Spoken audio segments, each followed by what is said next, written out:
Told that I must confine to 45 minutes, not because people don't want to listen, but unfortunately the manufacturers have still not manufactured a tape which could extend 45 minutes. For me, it's a bit difficult because I have sometimes questions to answer. Today I have 2 questions to answer, which I'm not going to answer because I want to finish the subject in time. I shall answer them inshallah in future. But if I fail to comply with the request, I hope to be excused because of the human weakness. The subject was Akhlaqiyat. Before I commence, I want to make this thing very clear that Islam does not want to go into any extremes. There are always 2 sides to any quality, and each is an extreme. For example, let us take an example of bravery. One who is brave, courageous, has some valor. Well, the 2 extremes are there. One who is coward is totally a person without courage, without bravery. And at the other end, there is foolhardiness. One who jumps in at the slightest provocation. So we are neither asked to be foolhardy nor to be coward. We have got to be brave. There is a difference. In English they say, angels fear to tread where fools rush in. That means there are certain places where fools would just rush in, trying to show that they are brave, but angels fear to tread, to walk on the ground where fools just rush in. Because if you try to show your bravery by getting provoked at any excitement, then you are not a brave man, you are a foolhardy person. You know when you can discern where to show valor. Sometimes discreet is a better part of valor. So at that particular moment we must be very careful. So there are no extremes. Another example. The Prophet, for example, said to keep silent is golden if speech were to be assumed as silver. That means if speech were silver, then silence was golden. That means silence is much more valuable. But then at the same time there is an extreme. There are 2 extremes. One, a person becomes a chatterbox.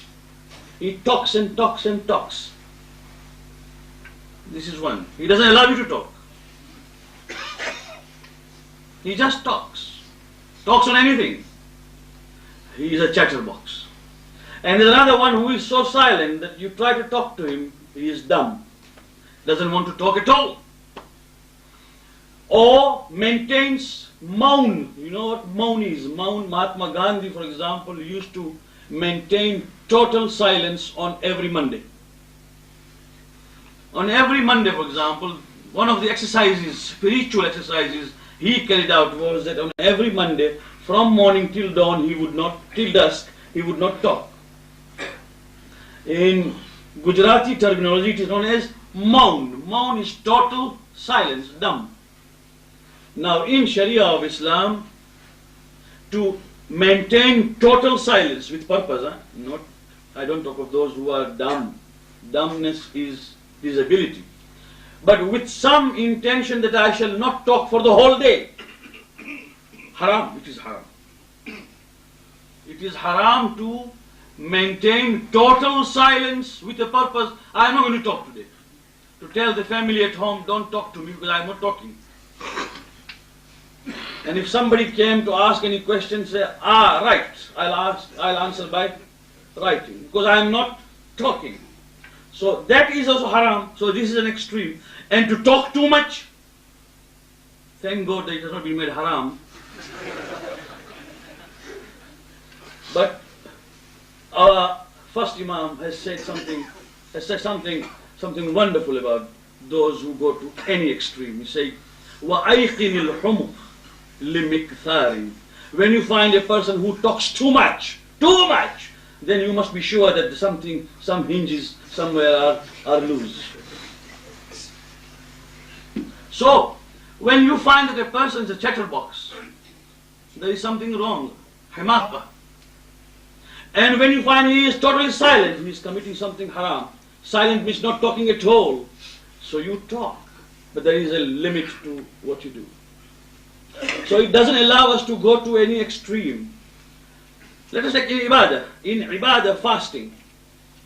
To fast lifetime is haram.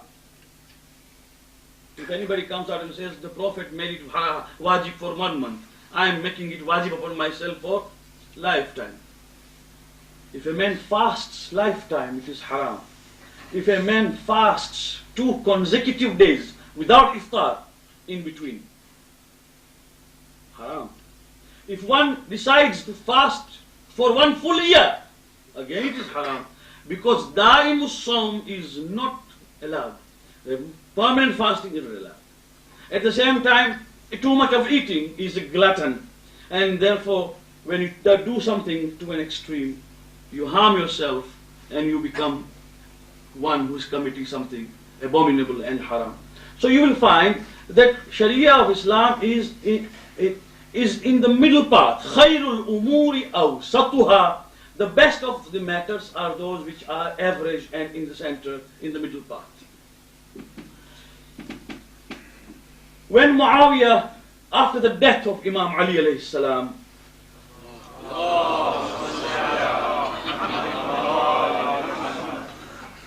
met with some of the companions of Imam, the companions who came to Sham. They came to Sham after the shahadat of Imam. They just came. And some of them were eminent companions, those who were very well known. And when they came to meet Muawiyah in the court, Muawiyah would ask them, tell me something about Ali, something that you know, something that you have seen, something that you have observed. So one of them was Zarara, a very eminent Sahaba and companion of Imam. So when he sat next to Muawiyah and Muawiyah said, tell me something about Ali, he said, excuse me, do not force me to say anything about it. Because if I say something, you might not like it. He said, no, you are excused. But tell. So among the qualities that he described of Imam Ali, he said, he had a quality that when he sat with us, we could not dare talk to him because of haibah, because of the impression that we had, because of his personality. Imam Ali sitting to us, he sat like one among us, but we just could not start talking to him, looking at his face, and his presence was so dominating and so commanding that we could not just start. And then Imam himself would feel that the people are not talking because they are old, they are under some influence. He would immediately himself start, smile and say, yes, why don't you talk? He would initiate the talk so that we can talk to him and express ourselves. He never allowed us to remain silent because we respected him, but he used to break what we call breaking the ice. So one of the qualities was that while people respected him, he initiated the talk. You talk to me, what is the problem? Why do you keep silent? This is what Akhlaq of Islam is supposed to be. That what Gibbon said, it's a very beautiful small poem in English, that man may last but never live. He may last for 60 years, 70 years, 90 years. That man may last but never live, who always receives but never gives, whom none can love, none can thank, creation's blot, creation's blank. That man is a creation's blot and a creation's blank, whom none can love, none can thank. The position of that man is he always receives but never gives. That man may last but never lives. It's for this reason that we have got to live and not last. And the life has got to be such. Therefore, in Islam you find that we have this sort of timetable, that a person and a personality both have got to be developed. We have certain schools of thought which will tell you to sit down and meditate and think deeper and deeper and deeper and deeper. You go to Theosophical Society, you go to Buddhism, you go to transcendental meditation classes, they will teach you how to sit down and meditate and how to take a deep breath. I don't say that it is not helpful, but it is not all in all, because it's just sitting down and making you so inactive, that today, for example, Buddhism has no shame in recommending the monks to take a bowl and go and beg for food. They show it on the programs also, if you have seen. Recently there was a Buddhist program on the television in England here, and the monk, the sadhu, the hermit, will take a bowl, empty, and go door to door to beg for food. And people feel proud of giving away food to a beggar, a monk, a religious priest, because he's not supposed to work. What he's supposed to do is sit down, meditate, and think. That is one. But if you go to India sometimes, when I say go to India, I don't say go to Taj Mahal. India is not Taj Mahal. Someday make it a point to come with me to India and I'll show you what India is. But if you go to India, then you'll find somewhere in a gully, a person doing some tricks of yoga. His body is so supple that he can actually create a knot of his body. His legs turning such a way that you find that his body has turned into a small knot. Don't do it, please, you'll break your neck. It requires tremendous exercise. You'll find one lying on a bed of nails with a stone so heavy on his, and with deep breathing and yoga exercises, you'll find that not a scratch is on his back. And you'll find someone with his arm lifted, and if you ask for how long this has been there, in this position, it could be sometimes 2 years. Just like that. And you can imagine that 2 years, because it has actually become rigid, with hair growing and nails growing faster. And you can see that the hand has become rigid. Ask him why. Why is he doing that? He will tell you, for spiritual development, something he wants to achieve. Islam says that you achieve a lot, not by painful exercises. You have to achieve by akhlaq. You just cure your illnesses in moral and ethics, and you will attain the same thing which this man is attaining by lifting his arm for 2 years. That is why Imam Ali told his friend that when he left his wife and children and he went in a cave, his brother, the companion's brother, came to Imam and said, "My brother has left the family, renounced the world and gone." So Imam goes to him. In Nahjul Balagha, Imam says, I went to him. I found him under a clock, under a chadar, sitting like that. Bismillah, Allahumma salli ala Muhammad, astaghfirullah, Rabbi wa atubu ilayh, and all that. When I went there, he said, "Salaam alaikum, Ya Ali." I said, "All right, are you a better Muslim than Muhammad himself?" He said, "Ya Ali, it cannot be. He was the one who brought the message." So the Prophet married, and the Prophet raised a family. He had friends. He did business. He was a statesman. He ran the whole country affair. He met with the people, the foreigners, and even the local ones. He's the one who went to jihad also and struggled. And you wish to just sit in a cave and become a better Muslim? This is not Islam. Islam is come into society, and then by your behavior you show that you are a Muslim. So, it has got to begin from person. Before I discuss the qualities of a personality, I will discuss what Islam has got to tell us about a person. Islam believes what the Prophet said, "Kullu mawludin yuladu ala fitratil Islam." Every child is born on the nature of Islam. Whether that child is born in a Christian house or a Jewish family or Islamic family, or even an atheist family. The fitrah, the innate nature of human being is Islam. That means if it is not corrupted by external influences, then if it is allowed to grow, it will grow on Islam. Example, I came home after a tiring day.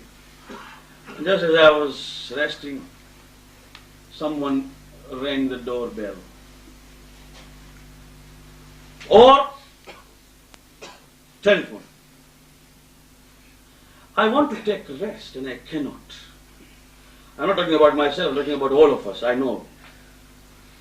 I want to be alone for a few moments, I cannot, because the fellow who is ringing does not know that I am punctured already, cannot carry on any further. He doesn't know. He thinks mullah is evergreen, ever fresh. You can call him at 1 o'clock after midnight. And so everyone thinks of the other. Maaf karjo, sutata? Pardon me, were you asleep? Ha, suto. Sorry.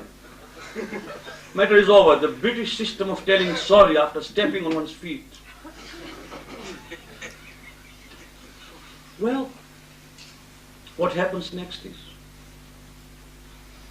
try to avoid.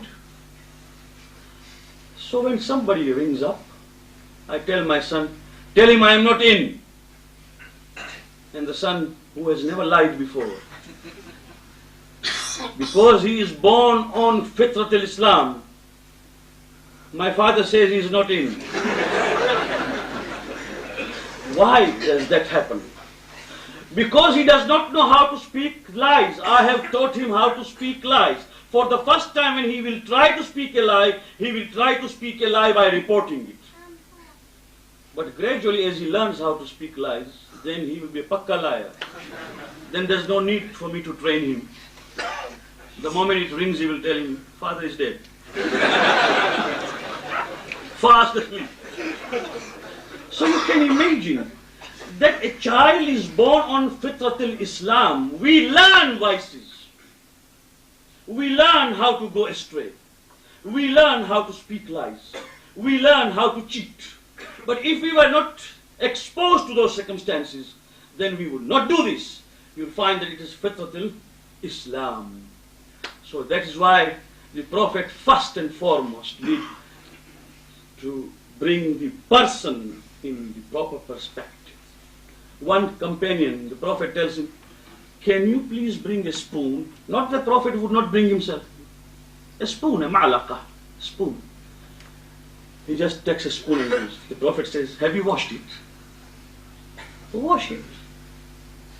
Oh yes, he goes and washes it. As he washes it, and he comes back, wiping it with his own dirty cloth. The Prophet said, the cloth is dirty. You have washed. And now you are wiping it dry with your dirty cloth. What is the use of washing? Go and wash again. Yes. He goes and washes again. Why does the Prophet do that? He does that to teach the personal conduct, to first cleanse the person. Take a bath on every Friday. When he said, Muslims thought that the Muslims must take bath on Fridays only. So he never meant that. When he said take a bath on Friday, that meant minimum enjoining upon Muslims to clean themselves. Do you understand? And that is the reason why the Prophet said, take a bath, put on some perfume for your salat. Now those who are selling perfumes will be very happy. But I'm just saying that if the Prophet said, anyone who uses perfume for his salat, not very strong ones, but the perfume, then his salat